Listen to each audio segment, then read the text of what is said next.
কাইলৈ হ'বলৈ গৈ আছে বিধানসভা নিৰ্বাচন আৰু এই নিৰ্বাচনৰ বাবে ৰাজ্যৰ আন আন জিলাৰ সমান্তৰালকৈ হোজাই জিলাতো ভোট গ্ৰহণৰ বাবে ব্যাপক প্ৰস্তুতি লোৱা পৰিলক্ষিত হৈছে আৰু মই বৰ্তমান উপস্থিত আছোঁ হোজাই জিলাৰ সদৰ শ্ৰীমন্ত শংকৰদেৱ নগৰ জিলা আয়ুক্তৰ কাৰ্যালয়ত আৰু এই কাৰ্যালয়ৰ সামগ্ৰিক পৰিৱেশটো মই দেখুৱাবলৈ মোৰ সতীৰ্থৰ জৰিয়তে অনুৰোধ জনাইছোঁ।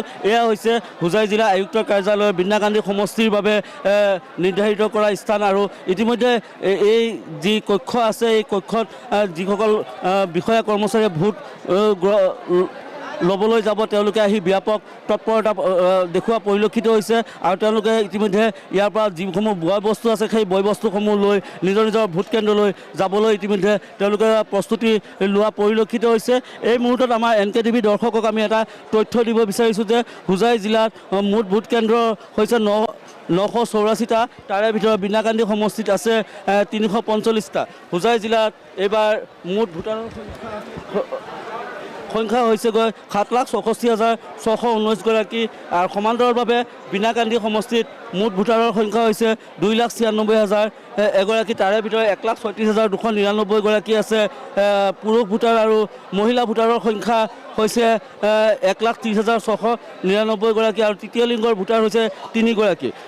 বিনাকান্দি সমষ্টিত নীলবাগান মডেল উচ্চতৰ মাধ্যমিক বিদ্যালয়ৰ যি ভোট কেন্দ্ৰ আছে সেইটোক মডেল ভোট কেন্দ্ৰ এটা আদৰ্শ ভোট কেন্দ্ৰ হিচাপে তেওঁলোকে গণ্য কৰিছে। সমান্তৰালভাৱে বিনাকান্দি সমষ্টিত মুঠ মহিলা দ্বাৰা পৰিচালিত ভোট কেন্দ্ৰৰ সংখ্যা হৈছে 36টা। মোৰ লগত এগৰাকী কৰ্মচাৰী আছে, মই তেওঁৰ পৰা কিছু প্ৰতিক্ৰিয়া ল'বলৈ চেষ্টা কৰিম। দাদা, মই আপোনাৰ কাষলৈ আহিছোঁ। এইবাৰ আপোনাৰ ক'ত পৰিছে? মোৰ বিনাকান্দি সমষ্টিত মই দায়িত্ব পৰিছোঁ এইবাৰ। কেনে লাগিছে এই গণতন্ত্ৰৰ যি উৎসৱ আছে উৎসৱত আপোনালোকে অংশগ্ৰহণ কৰিবলৈ আহিছে? নাই, আমি চৰকাৰী কৰ্মচাৰী হিচাপে আমাৰ যিটো দায়িত্ব ন্যস্ত কৰিছে বিভাগীয় দায়িত্ব, সেইখিনি আমি গণতান্ত্ৰিক এই প্ৰক্ৰিয়াটো সুকলমে আৰু শান্তিপূৰ্ণভাৱে আৰু সুচাৰুৰূপে যাতে পালন কৰি গণতন্ত্ৰ অক্ষুণ্ণ ৰখাৰ স্বাৰ্থত আমি কৰ্মচাৰীসকলে কাম কৰিবলৈ সদায় দায়বদ্ধ আৰু আমি সদায় কাম কৰি যাম। সমান্তৰালভাৱে আমি ইতিমধ্যে এই তথ্যসমূহ দিছোঁ আৰু ইতিমধ্যে যিসকল নিয়োজিত কৰ্মচাৰী আছে সেই কৰ্মচাৰীসকলৰ নিজৰ নিজৰ স্থানত যাবলৈ তেওঁলোকে তৎপৰতা দেখুওৱা পৰিলক্ষিত হৈছে আৰু কোনো ধৰণৰ যাতে অপ্ৰীতিকৰ পৰিস্থিতি সৃষ্টি নহয় তাৰ বাবে প্ৰশাসনৰ ফালৰ পৰা যথেষ্ট কটকটীয়া নিৰাপত্তা ব্যৱস্থা কৰা পৰিলক্ষিত হৈছে। দক্ষিণ দবকা আদৰ্শ LP স্কুল। কেনে লাগিছে এই গণতন্ত্ৰ উৎসৱত আপোনালোকে ভাগ ল'বলৈ আহিছে, ৰাইজৰ ভোট ল'ব, কেনে অনুভৱ হৈছে?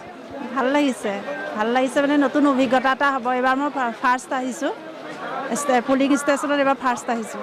এইবাৰ প্ৰথম কামত হয় হয় এই এগৰাকী কৰ্মচাৰীৰ বক্তব্য আছিলে।